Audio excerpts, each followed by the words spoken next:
Welcome back to CentralValleyTalk.com with Mike Briggs and Athena. I'm Athena and I'm here with Judy Risley, Judy S. Risley, 1,000 Tiny Steps, Return to Joy. Welcome to our show, Judy. Thank you. Judy's originally from Phoenix, Arizona, and I used to live in Phoenix, so we were bonding about that. Are you from Phoenix, or are you outside of Phoenix? I was from Phoenix, but I was really born in Ventura, California.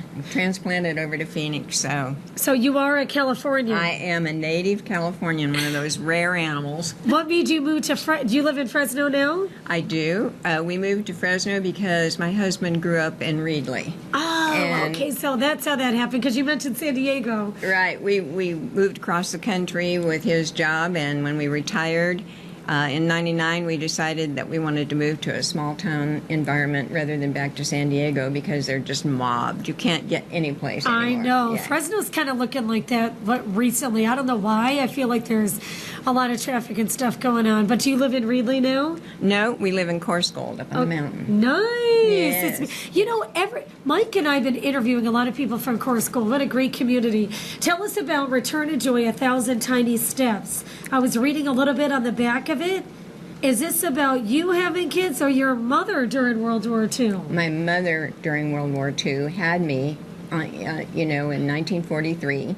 And so things were a lot different in World War II than they are in our skirmishes now, or terrorist attacks. It's crazy. And everybody in the United States was involved in the war effort, whether it was giving up and making sacrifices or gas rationing or whatever. So it was very difficult. My mother had a tragic history and couldn't get employment, so she almost lost me to the state.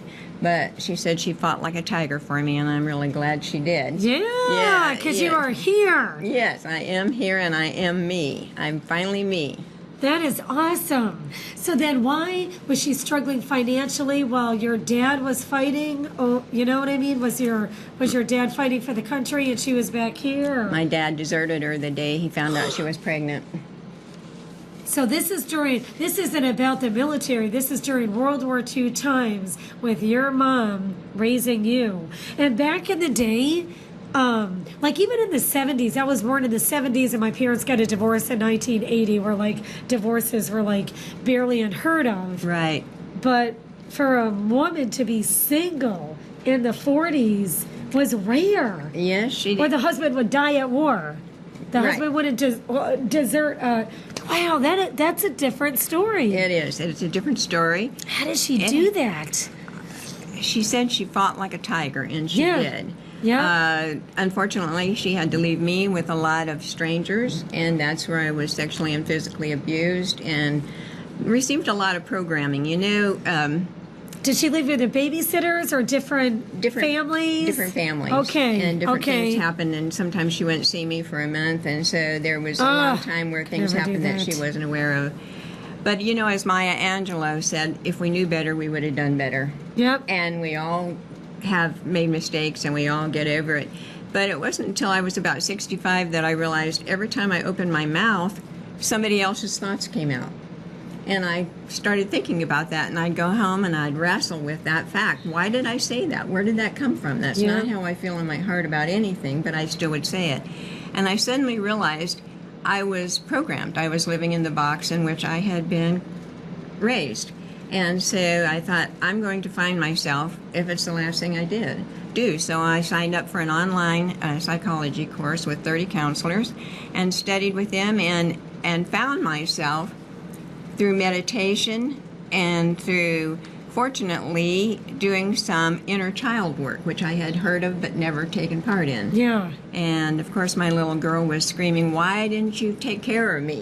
Why didn't you protect me? Why didn't you do that? And so once I started settling down in regard to my anger and meditating, I learned what my own thoughts were, what my inner self wanted to say. And it's just been so fantastic getting to know the real me that I was created to be.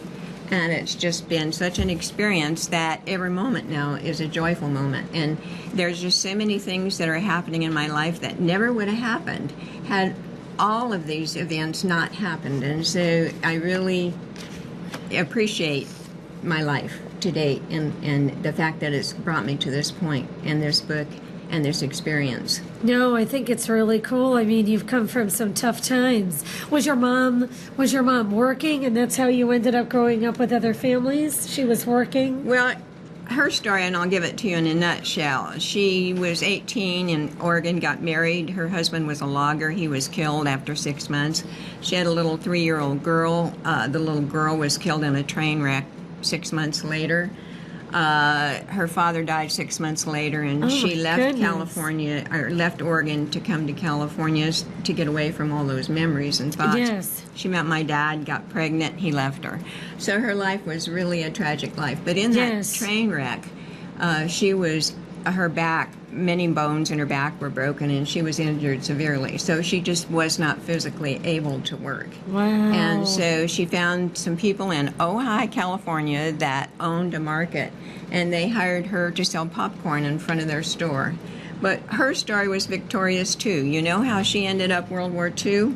She ended up receiving a certificate from the FBI for her work on the atom bomb.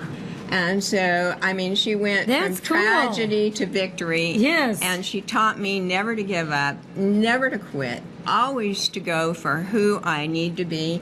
And so she was a real role model for me, despite all her tragic events. Yes. And do you know she's 96 years old right now? She's been kicked. That's what I was going to ask you. You still talk to her. She's been kicked out of hospice 5 times. And she refuses to give up, this lady does. Oh, my God. And when I was just with her 2 weeks ago, she said, Judy, you've got to fight like a tiger. She said it again, and that's who she has been all her life, is fighting like a tiger. So this is a victorious story. It starts out sad, but it ends up in such an exciting mode of victory over tragedy, victory and coming through no matter what challenges you face and living the life you were created to live. So this could be like anyone. This could be like a single mom. This could be someone that's having a hard time getting pregnant or at their job. This is like a book to overcome all the difficult things in your life and fight like a tiger. Right. I want to meet your mom. She right. sounds, I know it. Did you end up having children yourself? I was able to have one because of some of the physical abuses. I had to have several operations, and I was able to have one child. That's good. And he's doing just fantastic, and I'm so happy and thrilled that I was able to have that one. I think we're all lucky to just, even experience one child. We are. Believe me, I had another one, but I went through the rigmarole just to have another child. But so he's around. Like what does he think about the book and about your mom? And it's just interesting because now you have a kid and you get to do these things all over again that maybe your mom couldn't. I had never told him the story of my life, and I sent it to him without thinking about that. Yeah. And so the first chapter is... You never told him all this stuff? No, and my first memory was of being sexually abused. Ugh. And so he calls me on the phone and he says, Mom, why didn't you warn me? He said, you never told me. Yeah. And so it was really a surprise to me to think back to the fact that I had never told him. Yeah. But I had not started discussing it even until probably in my 30s and 40s, trying to rid myself of the anger. And so he was already on his own in college and starting out in life. And so I just guessed the subject matter never was discussed. So he read the book, and he just is still kind of in awe that he never knew what I had overcome. And so he's really overcome a lot himself. We do the best we can, as Maya said. But I was not able to be there emotionally for him as he was growing up. And he paid the price for that. But thankfully, because of this book and because of my final stopping and facing my issues rather than trying to keep them buried, he has now faced a lot of his issues, and he's growing just by leaps and bounds emotionally and spiritually. So it's just one of those things that I'm just so happy that it all came to this, and that my Yes. mother actually lived to see it, and I know. I'm so know. glad your mom's still alive. Has she read the book? She's got it, and I read some of the pages to her, but she's having memory problems, so Yeah, I that's don't- hard. Right. 96. 96, yeah. My father-in-law, he started having memory problems probably in his 80s. So being 96 and Yeah. still alive and kicking, she's fighting like a tiger to stay alive. Right, right. How can we get your book? Okay, it's on Amazon, and if you go to my website, which you'll see the address on the screen, Okay. I have a newsletter coming out. Sign up for my newsletter. It's Growing from Ordinary to Extraordinary Together.